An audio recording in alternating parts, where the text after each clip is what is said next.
Baik, bismillahirrahmanirrahim. Assalamualaikum warahmatullahi wabarakatuh. Video ini Ibu sediakan untuk menyajikan materi pertemuan kedua pada mata kuliah evaluasi pembelajaran fisika.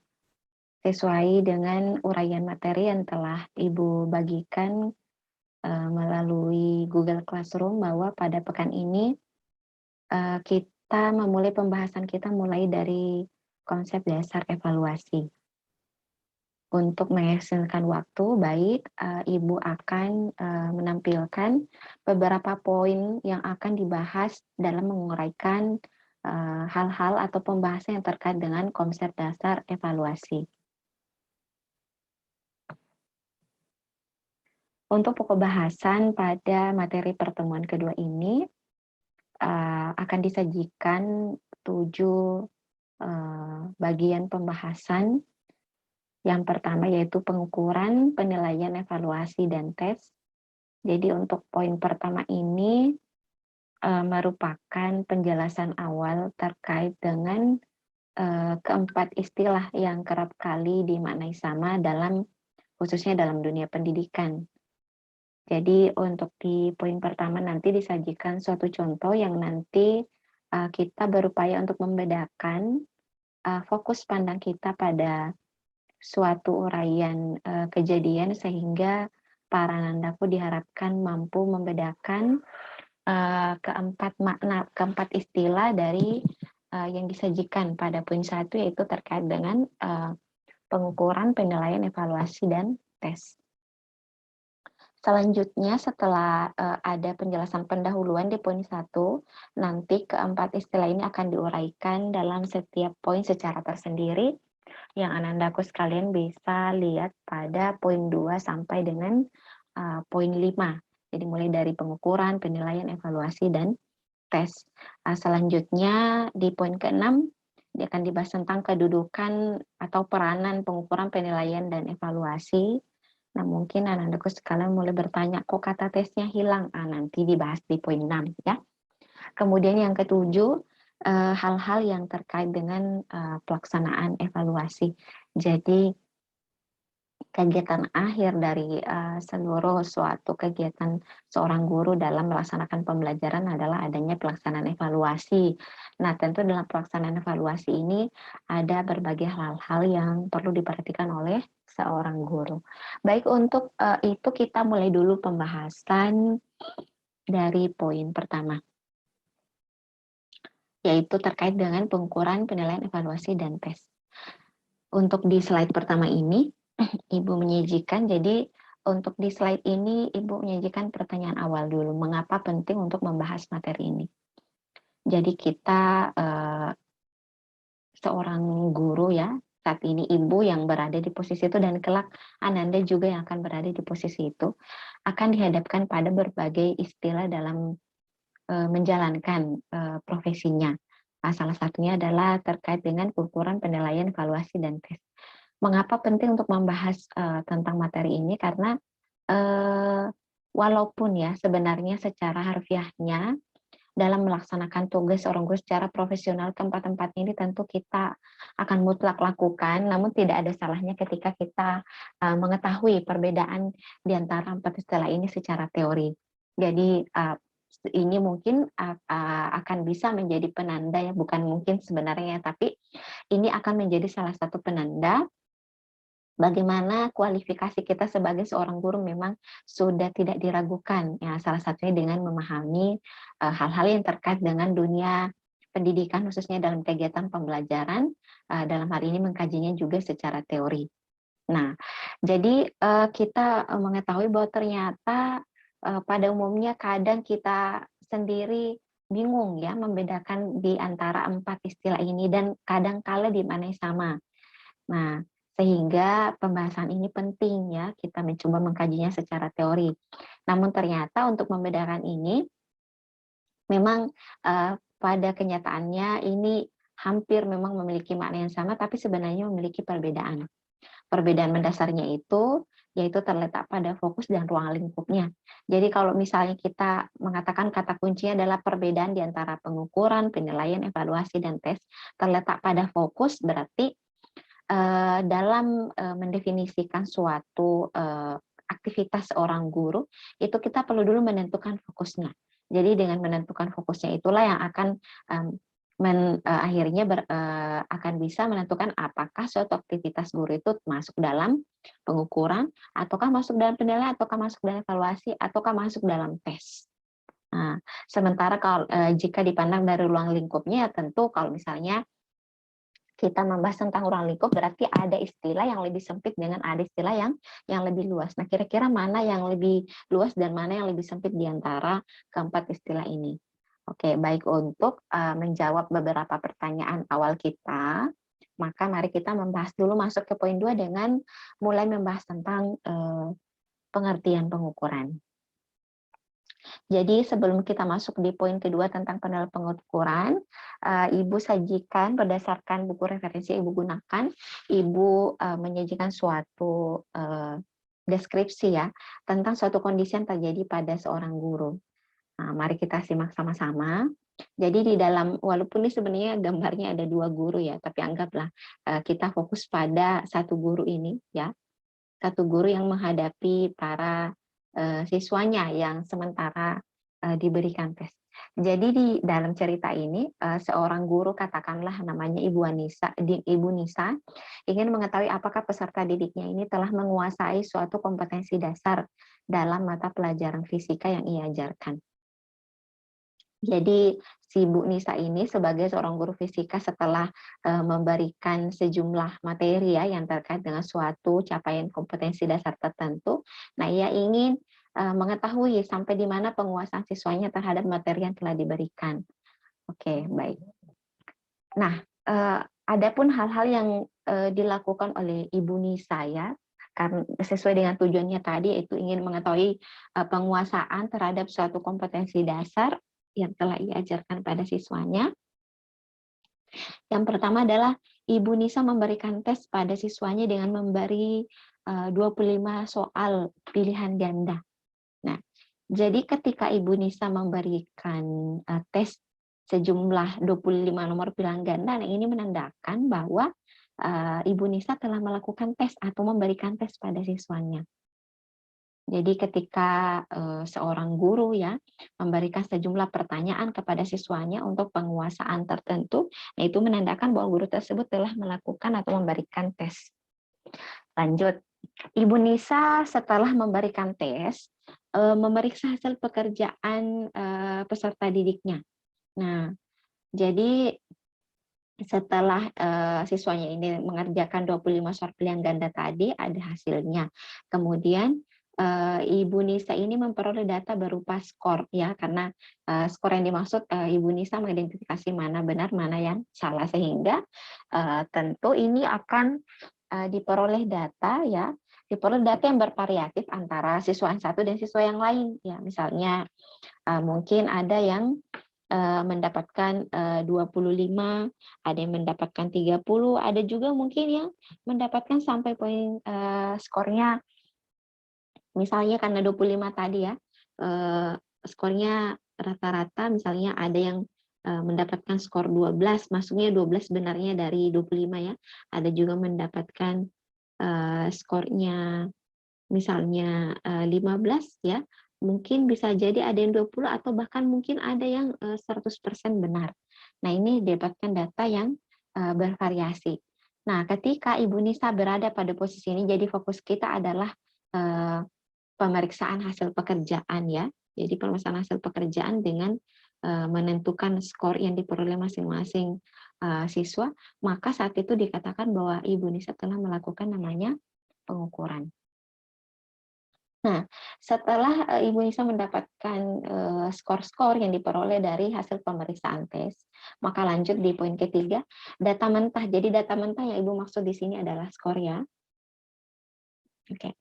Jadi data mentah atau skor yang diperoleh itu diubah dalam bentuk nilai. Jadi kalau ini tadi kan bukan berupa nilai ya. Jadi ini tadi bukan berupa nilai tapi berupa skor. Kalau nilai kan biasanya kita misalnya pakai skala 10 berarti dapat 1, dapat 2, dapat 1,5 sampai yang paling optimal berarti dapat skala 10. Tapi kalau misalnya kita menggunakan penilaiannya dalam skala 100 ya, berarti skalanya itu berada pada rentang 1 sampai 100. Jadi mungkin misalnya seorang siswa dapat 50, dapat 90 ya. Nah, jadi data menta itu diubah dalam bentuk nilai kemudian dikategorikan apakah siswanya itu mana yang siswanya yang lulus dan mana siswanya harus diberi remedial. Nah, jadi ketika kemudian Ibu Nisa ini menindaklanjuti data mentah dan mengkategorikan sama seperti Ananda, misalnya seorang dosen, kalian sudah melakukan UTS, kemudian memproses nilai, ya, kemudian mengkategorikan mana nilai A, nilai B. Nah, ini menandakan bahwa gurunya ini atau pengajarnya telah melakukan penilaian. Jadi fokusnya pada penilaian adalah menentukan kesimpulan tentang data mentah yang diperoleh. Jadi dikonversi dulu ke dalam skala nilai, ya. Dikonversi dulu skornya ke dalam skala nilai, kemudian dikategorikan, ya. Nah, ini menandakan bahwa guru tersebut itu melakukan penilaian. Nah, kalau pada poin 3 ini, kita kan ini fokusnya misalnya pada hasil belajar, ya. Pada hasil belajar. Nah, Ibu Nisa meningkatkan ke bagian yang lebih kompleks. Apa itu yang bagian lebih kompleksnya? Yaitu data dianalisis lebih lanjut untuk memperoleh informasi apakah sistem pembelajaran telah berjalan dengan baik atau tidak. Nah, jadi setelah melihat hasil belajar peserta didiknya, misalnya taruhlah misalnya tadi di poin ketiga yang dinyatakan lulus itu sebanyak 64% dari jumlah siswa. Yang tidak lulus berarti sisanya berapa persen? Sisanya adalah 36 ya. Nah, ini kan kalau standarnya dalam dunia pendidikan, biasanya seorang guru akan diminta mengevaluasi proses pembelajarannya ketika ke tingkat kelulusan siswanya itu kurang dari 75%. Nah, ini masuk misalnya kriterianya. Berarti setelah mendapatkan data itu, berarti Bu Nisa ini harus mengevaluasi, ya, harus mempertimbangkan, oh kira-kira apa yang Ibu Nisa perlu lakukan, ya. Jadi setelah memperoleh hasil penilaian, misalnya dari hasil belajar, ya, Ibu Nisa perlu mempertimbangkan kira-kira apa yang perlu ditingkatkan dalam kegiatan pembelajarannya sehingga capaian siswanya ini bisa lebih meningkat. Nah, jadi dalam melakukan pertimbangan, ya, dalam menentukan pertimbangan apakah sistem pembelajaran perlu diperbaiki, ya, atau sisa memperbaiki hal-hal yang sifatnya kecil, atau apakah harus dirombak total, itu tentu saja banyak hal yang perlu dipertimbangkan. Misalnya selain hasil belajar, mungkin Ibu Nisa akan perlu mempertimbangkan misalnya dari segi media pembelajaran misalnya, ya, media pembelajaran, kemudian sumber belajar, kemudian bagaimana psikologinya siswa. Nah, dalam mempertimbangkan berbagai hal ini ditambah dengan hasil belajar, ya, jadi sifatnya lebih kompleks. Jadi bukan hanya saja pada penilaian hasil belajarnya, tapi mempertimbangkan aspek-aspek yang lain, ya.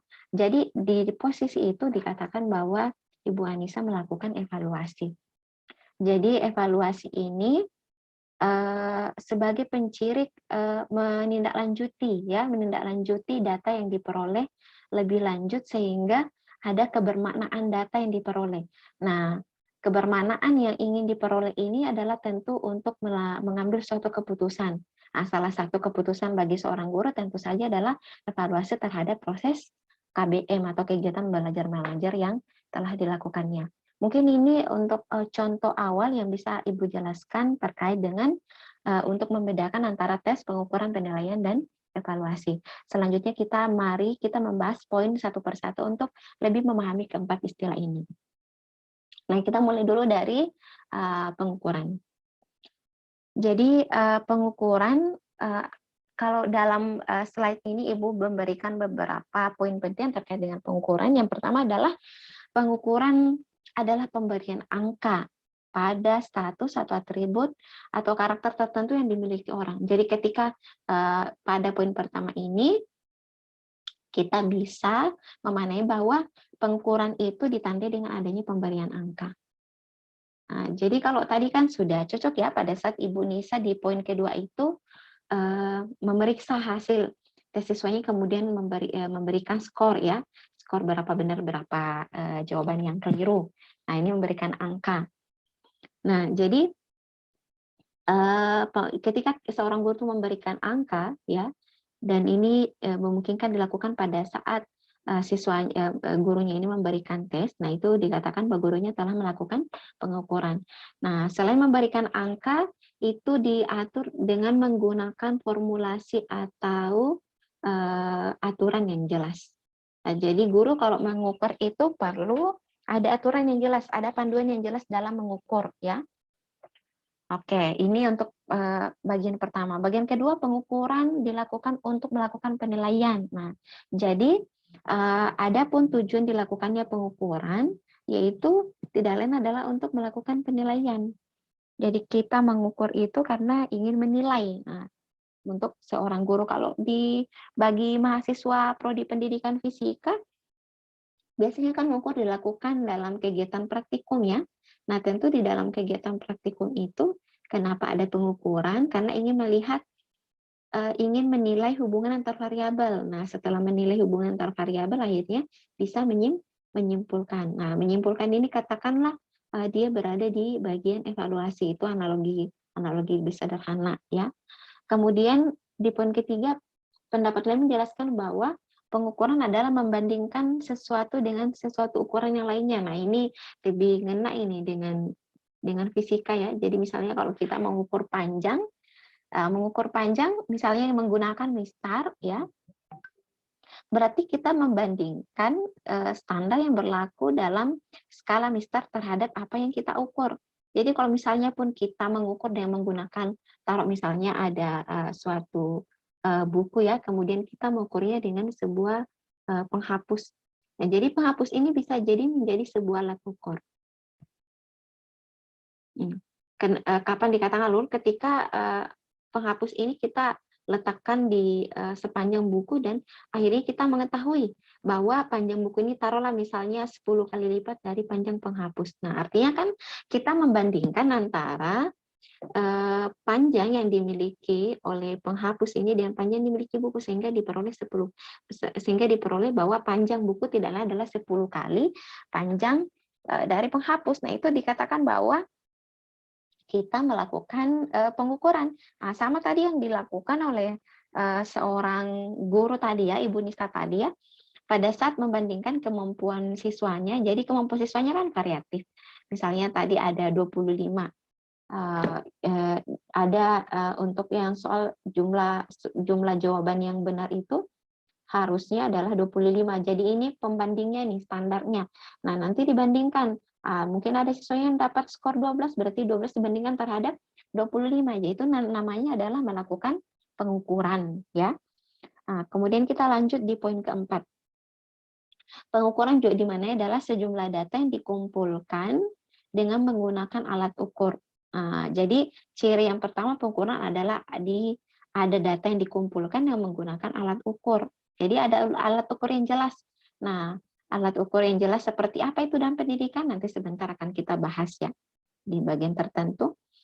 Yang alat ukur yang objektif, tentu saja objektif, ya, karena kalau subjektif kan berarti dia tidak valid, tergantung kepada siapa yang ukur. Makanya kalau untuk prinsip pengukuran, walaupun prinsip pengukuran nanti akan dibahas di bagian akhir, ya, salah satu ciri pengukuran yang baik adalah sifatnya objektif. Artinya siapapun yang diukur itu akan berlaku sama keberlakuannya, atau aturan dan formulasi yang digunakan itu jelas dan sama keberlakuannya untuk setiap orang. Itu dikatakan objektif untuk keperluan analisis dan interpretasi.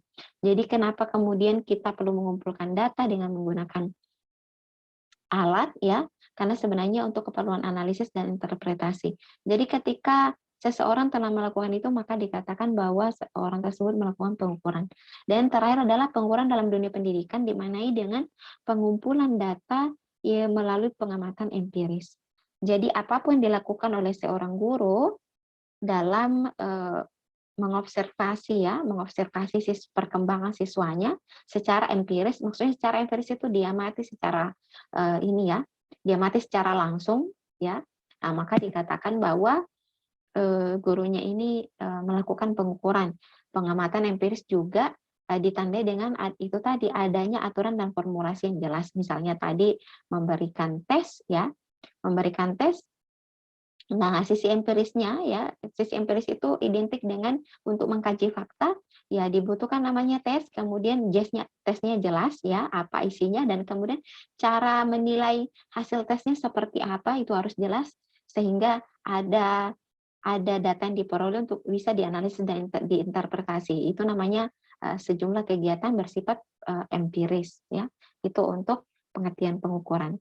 Kemudian selanjutnya, pengukuran dapat dilakukan dalam bentuk tes maupun non-tes. Nah, jadi tidak selamanya pengukuran ini harus berupa memberikan pilihan ganda, ya.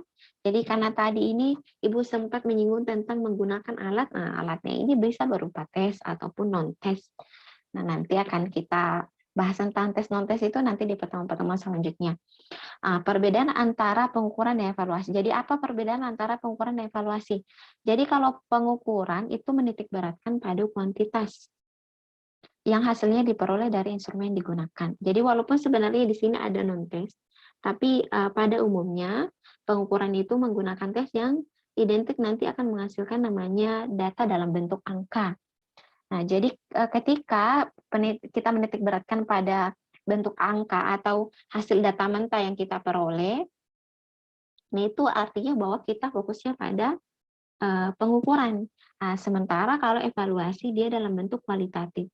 Nah, kualitatif tadi karena yaitu tadi untuk di bagian akhir itu setelah kita menginterpretasi datanya, menganalisis dan interpretasi di bagian penilaian ya. Nah, akhirnya kita akan menemukan makna yang bisa mendukung keputusan kita selanjutnya. Nah, maknanya itu ya tentu dalam bentuk kualitatif. Misalnya tadi yang Ibu contohkan, berapa jumlah siswa yang lulus, berapa jumlah siswa yang tidak lulus. Oh, kemudian mengatakan, oh berarti kalau saya memperlakukan suatu, misalnya nih, problem based learning di kelas A kemarin ini, oh siswanya seperti ini. Nah, itu kan ada data kualitatif. Nah, dari data kualitatif itu tadi misalnya sekian yang lulus, sekian yang tidak lulus itu kan masih berupa angka ya. Nah, berarti masih terkait dengan pengukuran dan penilaian. Nah, tapi ketika datanya setelah melihat jumlah lulus dan tidak lulus akhirnya kan akan diperoleh. Oh, berarti bentuk pembelajarannya perlu diperbaiki. Nah, perlu diperbaiki itu kan dia dalam bentuk kualitatif. Nah, sehingga itu yang menjadi penciri dari evaluasi. Jadi evaluasi ini kajiannya itu atau ruang lingkupnya itu lebih luas karena menyangkut tentang bagaimana data yang diperoleh itu mampu untuk mempengaruhi seorang guru dalam mengambil keputusan. Nah, pengukuran memiliki dua karakteristik. Jadi dalam pengukuran itu ada dua karakteristik yang dimiliki, yaitu penggunaan angka dan skala tertentu. Jadi skala tertentu ini tadi misalnya tadi tes itu 25 untuk skor total yang benar. Berarti ada skala yang jelas, ada angka yang jelas, ada formula yang jelas. Kemudian menggunakan aturan dan formula yang jelas. Ya, jadi selain ada biasanya umum dalam bentuk angka atau skala ya, skala ini berarti dia lebih umum ya, baik bisa berupa angka ataupun bisa juga yang mengadaptasi ke non-tes. Jadi skala misalnya sangat bagus ya, kurang bagus, nah itu skala yang lebih umum dan lebih ngena kepada non-tes. Nah, jadi karakteristik pengukuran ada dua, yaitu tadi penggunaan angka atau skala tertentu, kemudian menggunakan aturan yang jelas atau formula yang jelas.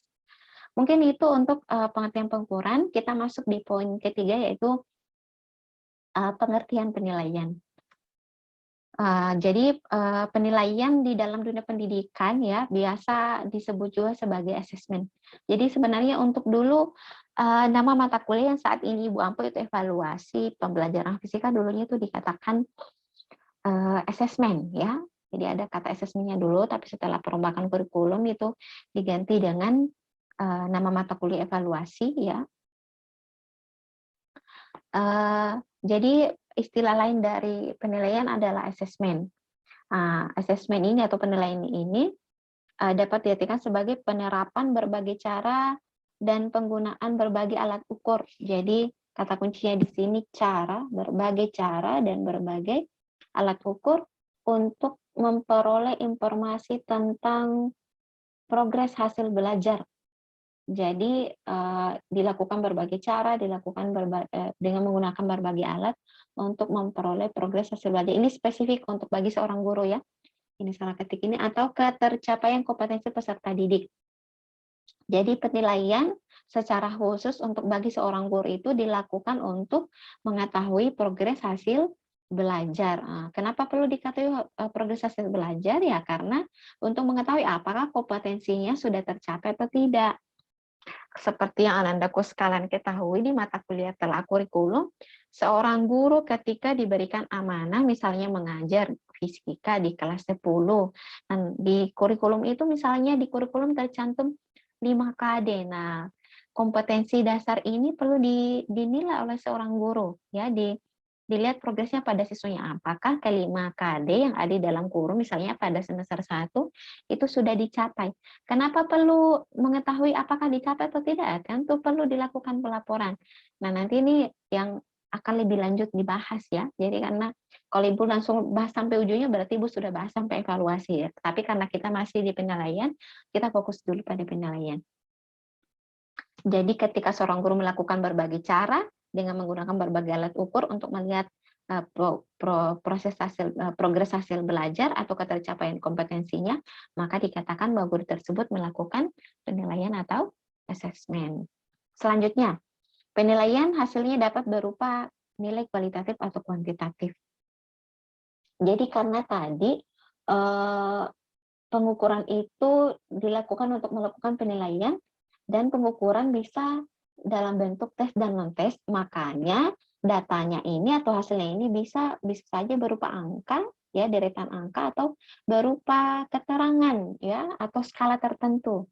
Jadi kalau kuantitas ini pengukurannya berarti identik dengan tes, sementara kualitatif, ya walaupun sebenarnya untuk tes juga bisa dalam bentuk kualitatif ya, tapi ini Ibu katakan umumnya kualitatif bisa jadi tadi yang menggunakan skala tertentu. Nah, ini lebih dekat kepada non-tes.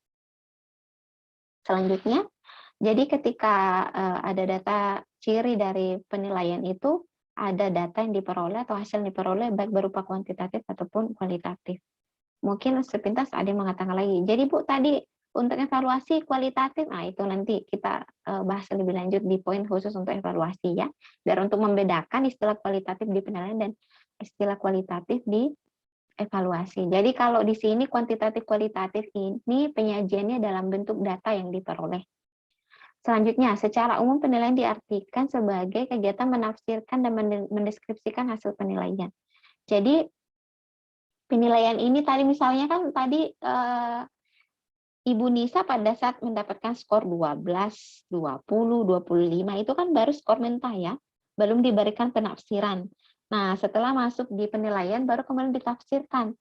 Oh, yang dapat 12 ini nilainya sekian. Nah, nilai misalnya tadi kalau misalnya tadi yang dapat 12/25, kalau kita menggunakan skala 100, kalau kita lihat kan ini kan kurang dari setengahnya ya, berarti kisarannya itu kan mungkin berada di sekitar 49, sekian misalnya ya. Nah, jadi kalau misalnya kita menggunakan skala 100, nah nilai 49 ini kemudian kita kategorikan apakah dia lurus atau perlu diberlakukan remedial. Nah, itu artinya kita menafsirkan. Nah, jadi ketika kita menafsirkan data mentah, berarti kita melakukan namanya penilaian. Kalau bagi seorang guru, penilaian ini ketika kita sudah memasukkannya atau mengkonversinya ke dalam bentuk skala nilai. Ya, oke, lanjut. Ada dua acuan dapat digunakan dalam penilaian, yaitu acuan norma dengan acuan kriteria. Untuk dua istilah ini nanti Ibu akan tambahkan bahan bacaan Ananda. Coba Ananda dulu maknai. Ketika kemudian di sana Ananda ada kendala dalam memaknai dua istilah ini, kapan dikatakan penilaian itu dipandang dari segi mengacu pada acuan norma, kapan dari segi acuan kriteria, nanti bisa dikomunikasikan ke Ibu. Baik, kita selanjutnya masuk di pengertian evaluasi. Nah, tadi karena Ibu sempat menyinggung tentang evaluasi ya, apalagi tadi istilah makna kualitatif, kuantitatif. Nah, kita lanjut dulu pembahasan di istilah, masuk di pembahasan pengertian evaluasi. Jadi, pengertian evaluasi Di sini yang pertama kita mengetahui dulu asal kata dari evaluasi. Asal kata itu berasal dari evaluation, yang dimana sebagai suatu tindakan atau suatu proses untuk menentukan nilai sesuatu, apakah nilai memiliki nilai atau tidak. Nah, jadi maksud di sini adalah memiliki nilai atau tidak, apakah ini akan bermakna atau memberikan kontribusi bagi seorang guru dalam mengambil keputusan. Nah, jadi kalau tadi misalnya kan Ibu Nisa menilai dulu hasil belajar. Setelah menilai hasil belajar, mempertimbangkan aspek-aspeknya, sehingga data-data yang diperoleh itu memberikan makna atau nilai bagi Bu Nisa untuk merefleksi ya, sebagai bagian introspeksi atau evaluasi pada dirinya, apakah bentuk pembelajaran yang telah dilakukan itu sudah efektif atau tidak. Kapan dikatakan efektif? Ketika siswa sudah menunjukkan perkembangan atau progres yang baik, misalnya dalam hasil belajar. Itu artinya jadi dari ciri pandang cara pandang itu kita bisa memandang bahwa tujuan akhir dari evaluasi adalah untuk memaknai apakah data yang diperoleh dari tahapan pengukuran dan penilaian itu bisa memberikan makna tertentu bagi seorang guru dalam mengambil keputusan. Selanjutnya, mohon maaf ya, ini ada salah pengetikan. Evaluasi adalah proses yang sistematis. Jadi selain tadi untuk menentukan apakah sesuatu memiliki nilai atau tidak, ya, evaluasi ini ditandai dengan adanya proses yang sistematis dan berkesinambungan. Ini menjadi kata kunci utama juga bagi evaluasi. Jadi evaluasi bagi seorang guru itu tidak dilakukan hanya dalam satu waktu saja, atau tidak dilakukan secara tiba-tiba tanpa perencanaan, tapi ada tahapan yang sistematis, ada alur yang jelas. Nah, sehingga nanti tadi sampai pada tahapan pengambilan keputusan atau kesimpulan dari apa yang dievaluasi. Untuk mengetahui efisiensi kegiatan belajar mengajar dan efisiensi pencapaian tujuan instruksional pembelajaran, ya. Jadi maaf ya, Ibu salah perumusan. Jadi istilah untuk dalam evaluasi ini, ya, jadi untuk menilai efisiensi kegiatan belajar mengajar atau efisiensi tujuan pembelajaran. Jadi pencapaian tujuan pembelajaran yang telah ditetapkan oleh seorang guru. Lanjut, untuk makna tentang evaluasi yang lain, jadi untuk di poin kedua ini kita menemukan kata kunci, yaitu istilah evaluasi ini dilaksanakan secara dalam proses yang sistematis dan dalam proses yang sifatnya berkesinambungan atau kontinu. Kemudian ketiga, evaluasi adalah proses pengukuran dan penilaian untuk mengetahui hasil belajar yang telah dicapai. Jadi evaluasi ini bisa dicapai ketika pengukuran dan penilaian telah dilakukan. Jadi dimulai dulu dari pengukuran, kemudian dilanjutkan dengan penilaian, kemudian terakhir adalah evaluasi. Nah, ini penciri bahwa evaluasi itu di dalamnya ada proses yang sistematis. Nah, setelah proses yang sistematis ini dilakukan secara berulang kali. Misalnya nih, seorang guru yang evaluasi 3 bulan pertama. Nah, berarti kan sebenarnya pengukuran dan penilaian itu kan dilakukan secara berulang kan? Contohnya adalah dilakukannya secara berulang, melakukan misalnya nih dalam tiga bulan pertama ada 5 KD, guru memutuskan untuk melakukan 5 kali ulangan harian. Nah, berarti itu kan ada 5 kali, ada proses pengukuran dan penilaian dilakukan secara berulang. Nah, nanti dari 5 kali itu akhirnya gurunya ini mengevaluasi, oh bagaimana progres perkembangan peserta didiknya selama 3 bulan pertama. Nah, dari tahapan itu setelah dilakukan proses yang sistematis, kemudian proses yang sistematis itu diulang secara berulang kali, berarti ketika 2 proses ini telah dijalani, maka guru itu telah melakukan namanya evaluasi. Bu, bagaimana kalau cuma 1 kali, hanya 1 kali pengukuran, hanya 1 kali penilaian, kemudian evaluasi?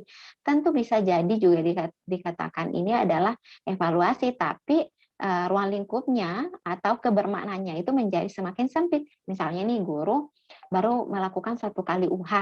Nah, 1 kali UH ini apakah bisa langsung dijamin bahwa hasil yang diperoleh dari 1 kali UH itu sudah menentukan karakter yang real atau karakter yang sesungguhnya dari siswanya?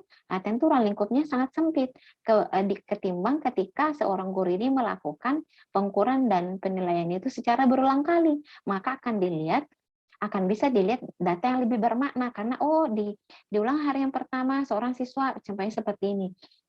Di ulangan harian kedua capaiannya siswa dilakukan perkembangannya seperti ini. Jadi semakin banyak data karena dilakukan pengulangan, ya tentu akan berpengaruh pada kebermanaan data, dan inilah yang akan berpengaruh pada kebermanaan data yang diperoleh sehingga berpengaruh pada kegiatan kualitas dari evaluasi yang dilakukan. Semoga analogi ini cukup bisa dipahami ya. Kalau nanti masih bingung, nanti boleh dilanjutkan dengan komunikasi lebih lanjut kepada Ibu.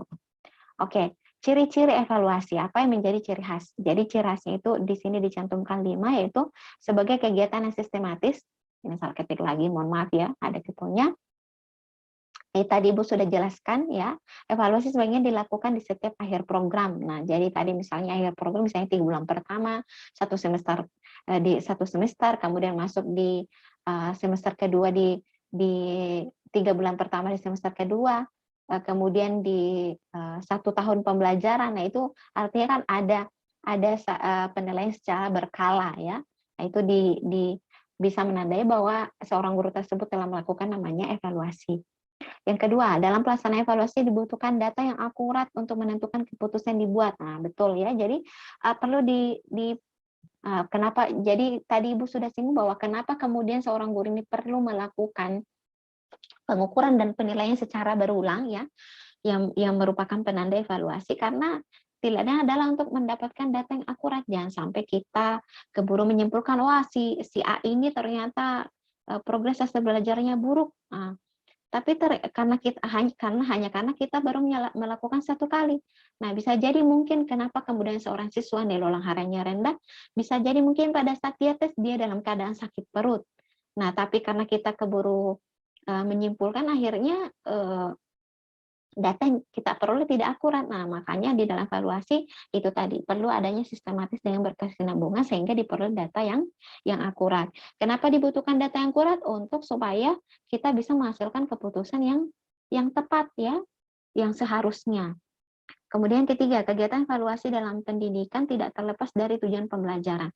Jadi evaluasi ini diadakan tidak terlepas dari tujuan pembelajarannya. Apakah tujuan pembelajarannya tadi telah tercapai atau tidak. Poin keempat, dalam beberapa buku kerap kali terjadi perbedaan dalam memaknai evaluasi. Jadi sebenarnya kata evaluasi ini tersendiri, apalagi ya dikaitkan dengan kata penilaian, itu masih terdapat berbagai pendapat ya. Tapi kalau misalnya kita ingin memaknai evaluasi, ya Ananda boleh memilih buku yang menurut Ananda lebih mudah diterima penjelasannya. Nah, kalau lebih mudah diterima penjelasannya, cukup mengambil salah satu atau beberapa literatur dalam memaknai evaluasi. Oke, yang terakhir, yang kelima, evaluasi pembelajaran dapat memberi informasi kepada seorang guru apakah materi yang disampaikan dapat diterima dengan baik atau tidak. Nah, jadi sama ya tadi pada saat Ibu contohkan di bagian contoh pertama tentang Bu Nisa. Jadi setelah memperoleh data dari kegiatan penilaian, dari situ Bu Nisa akan tahu apakah siswanya itu telah menerima materi yang diberikan kepada siswanya itu telah siswanya terima dengan baik atau tidak. Itu. Ini mungkin poin kelima ini lebih dekat kepada fungsi evaluasi. Oke, baik. Kita masuk di pengertian tes.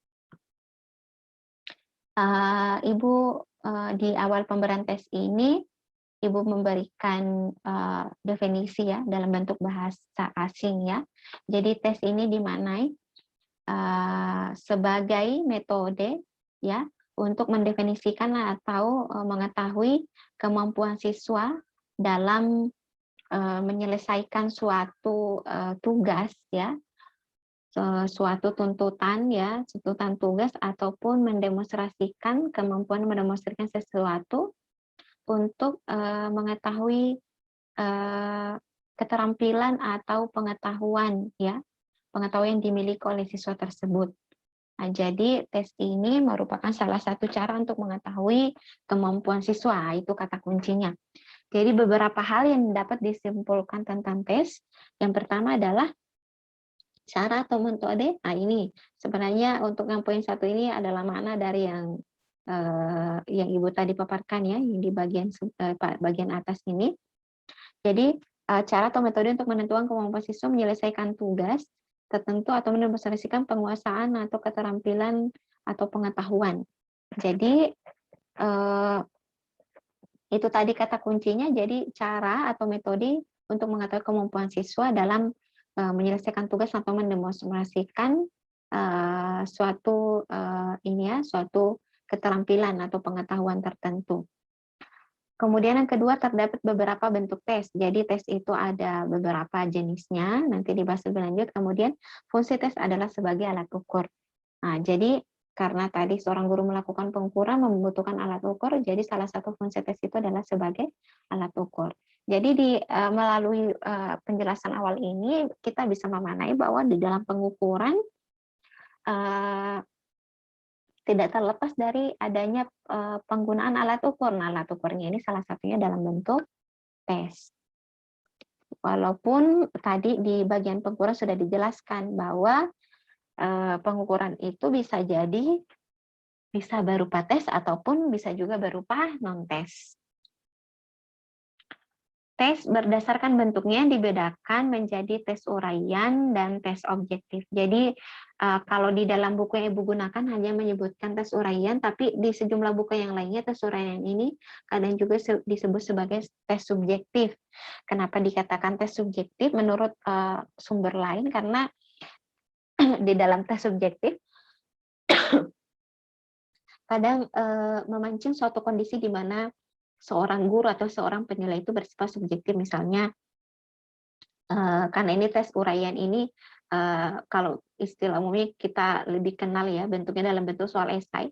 Biasanya kalau seorang siswa yang pintar ya, ketika diperiksa hasil pekerjaannya, karena di mindset kita wah siswa ini pintar, ini pintar, kadang ada kecenderungan kita memberikan skornya yang ekspektasinya itu langsung tinggi. Jadi dibanding kalau misalnya yang siswa sudah kita ketahui, wah ini siswanya biasanya skornya rendah nih, itu kita periksa lebih teliti. Tapi kalau pada siswa yang kita sudah sering tahu bahwa dia sering mendapatkan skor tinggi, kadang tanpa sadar ya, tanpa sadar ini perlu kesadaran.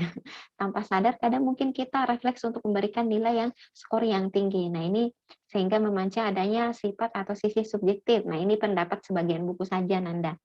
Nah tapi tentu kembalinya kepada personalnya. Nah sehingga di beberapa sumber itu kadang tes uraian ini dikatakan juga sebagai tes tes subjektif. Nah, untuk menghindari itu sebenarnya beberapa dosen atau pengajar Ananda itu mungkin Ananda pernah ingat ada dosen atau pengajar atau guru kalian dulu pada saat kalian ulangan itu hanya meminta menuliskan NIS, nomor induk siswa atau nomor induk mahasiswa. Nah, sebenarnya itu untuk menghindari adanya sisi subjektif. Jadi sebenarnya kita kalau misalnya walaupun ya di sejumlah sumber mengatakan bahwa uraian itu identik dengan ada kemungkinan sisi subjektifnya. Nah, untuk menghindari itu kalian bisa mentaktisinya dengan hanya meminta peserta tesnya itu hanya menuliskan atribut dalam bentuk angka, karena tidak mungkin seorang guru tuh akan menghafal NIM seluruh mahasiswa. Jadi karena gurunya ini atau dosennya ini tidak tahu pekerjaannya siapa yang diperiksa, maka itu akan lebih mendukung kondisi untuk gurunya atau penilaian ini melakukan penilaian secara objektif. Itu mungkin ya sekedar sharing saja.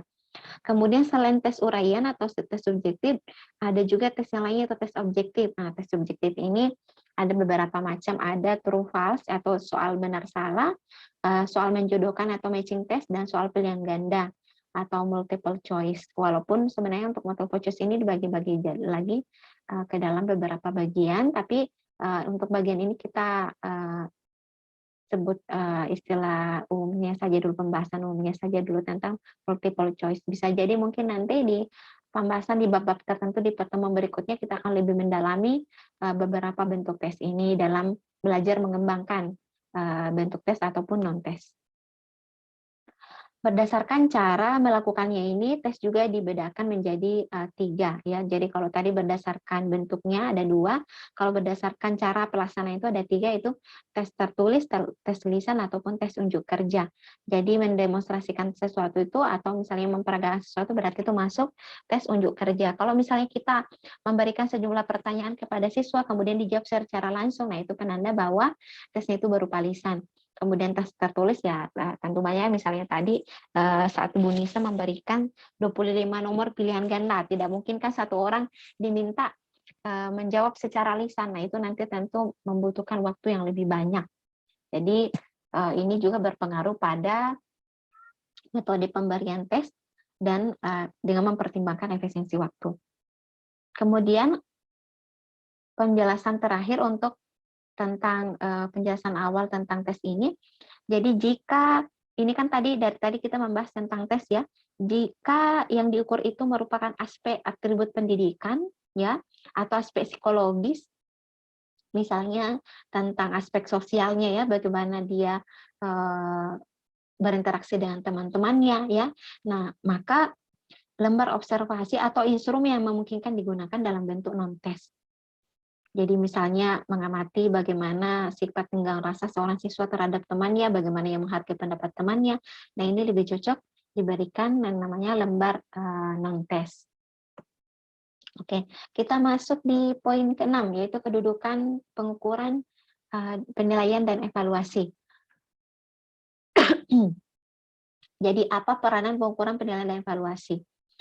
Ibu awali di sini suatu pernyataan yang dikatakan oleh seorang pakar bahwa dia mengatakan bahwa to teach without test is unthinkable. Jadi ketika seorang guru itu mengajar tanpa memberikan tes itu dianggap tidak masuk akal, ya.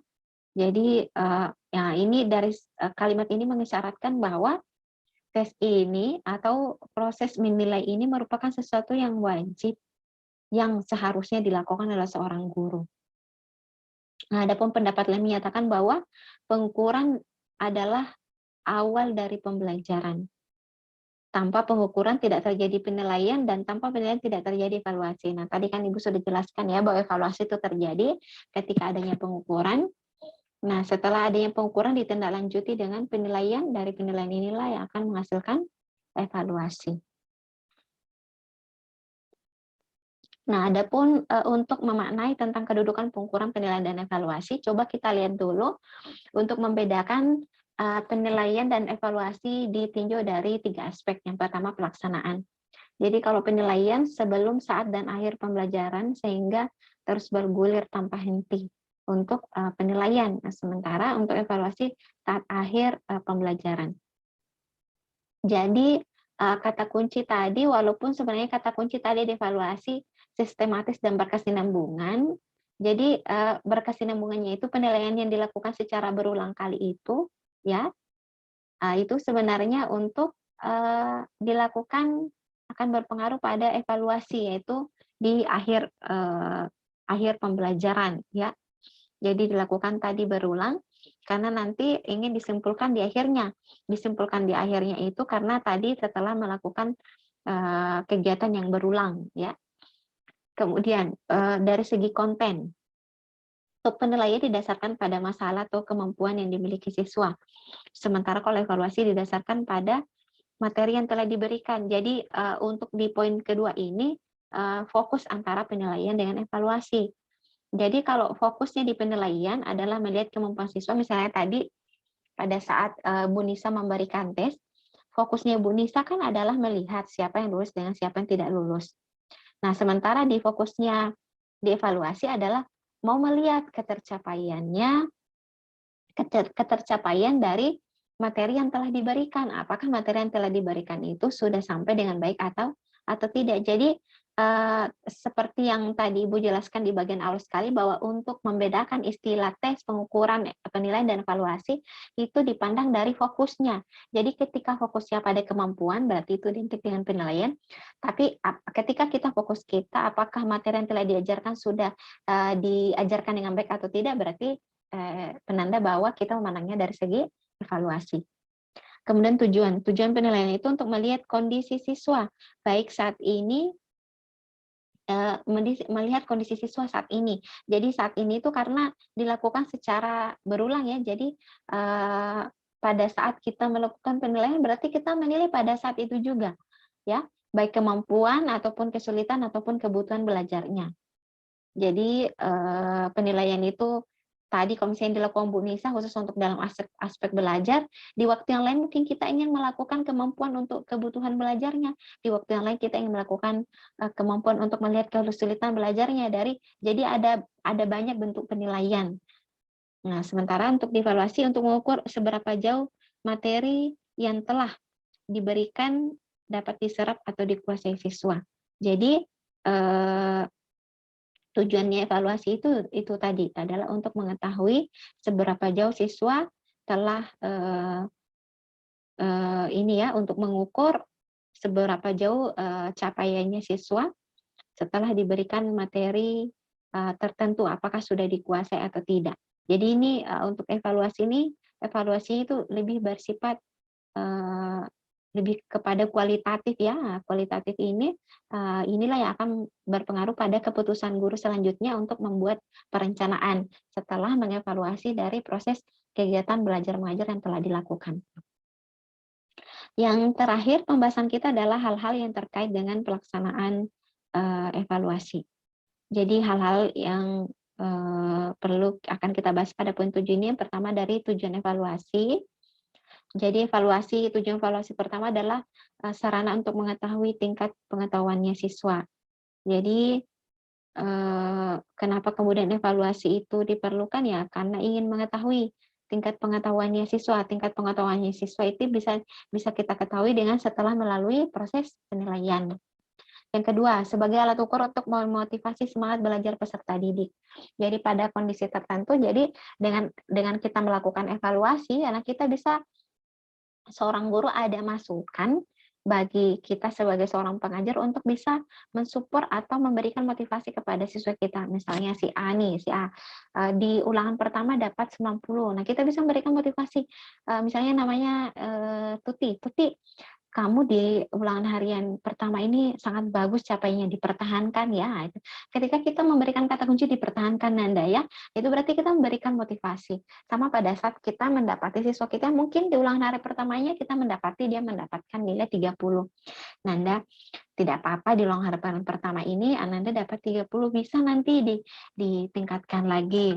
Ayo belajar lebih semangat lagi. Nah, itu kan adalah jadi dengan adanya evaluasi itu akan memberikan masukan kepada guru memberikan pertimbangan bagi guru untuk memberikan suatu perlakuan atau treatment tertentu sehingga motivasi siswanya itu lebih termotivasi dalam belajar.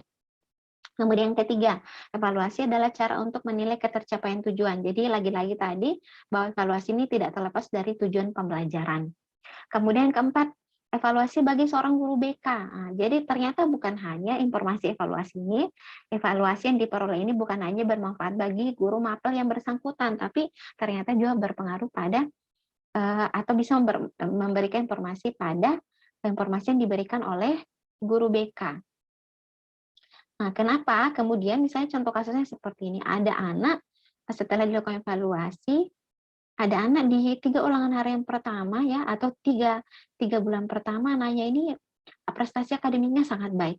Tapi ketika lewat dari itu misalnya masuk di bulan keempat, masuk di trimester kedua ya, bulan keempat, anaknya ini ternyata menuju ke perubahan nilai akademisnya menurun drastis. Nah, ini bisa dilaporkan oleh seorang guru mata pelajaran bahwa Pak, saya ini memiliki siswa, awalnya ini siswanya bagus ini, tapi pas di bulan keempat ini nurun. Nah, guru BK-nya ini bisa menjadikan data yang diberikan guru mapel ini untuk menyelidiki apa sebenarnya yang terjadi pada seorang siswa. Bisa jadi mungkin ada konflik permasalahan keluarga sehingga siswanya ini mengalami prestasi akademik yang menurun. Nah, tentu ini akan menjadi informasi yang bermanfaat bagi guru BK-nya. Kemudian kelima, menjadi dasar perubahan kurikulum. Jadi dengan adanya evaluasi, bagaimana pelaksanaan suatu sistem pembelajaran, bagaimana susunan kompetensi dasar, ya, bagaimana pelaksanaannya, bagaimana proses penilaiannya, ini semua yang akan menjadi dasar apakah suatu keberlakuan kurikulum yang berlaku saat itu juga perlu diubah atau tidak. Seperti yang anak-anakku sekalian ketahui di mata kuliah tara kurikulum, bahwa di Indonesia sendiri itu sudah melalui berbagai bentuk perubahan kurikulum.